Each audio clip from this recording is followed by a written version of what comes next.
निर्धारण के बारे में बहुत सारे प्रश्न पूछे जाते हैं।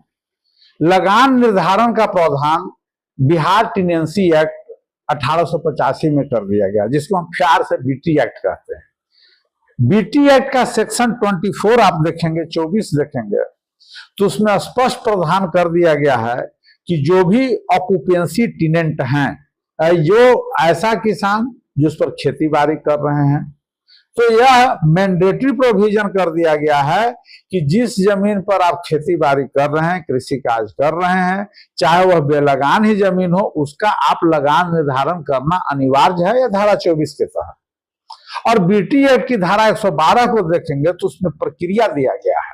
लगान निर्धारण की क्या प्रक्रिया होगी, वह बीटी एक्ट के सेक्शन 112 में उसका प्रावधान कर दिया गया है। और बिहार लैंड रिफॉर्म्स एक्ट 1950 जब देखेंगे, बिहार भूमि सुधार अधिनियम 1950 के धारा 5, 6, 7 में भी लगान निर्धारण की प्रक्रिया दिया गया है। इसलिए आप निश्चिंत रहें, यदि आपका जमीन बेलगान है, उसका जमाबंदी नहीं हुआ है, रसीद नहीं कट रहा है, तो आप रेवेन्यू ऑफिसर से संपर्क करें और यथाशीघ्र आप अपना लगान निर्धारण करके सरकार को राजस्व दे सकते हैं। इससे सरकार को भी फायदा होगी और आप उस जमीन का संपूर्ण सरकार से मिलने वाले लाभ भी प्राप्त कर सकते हैं।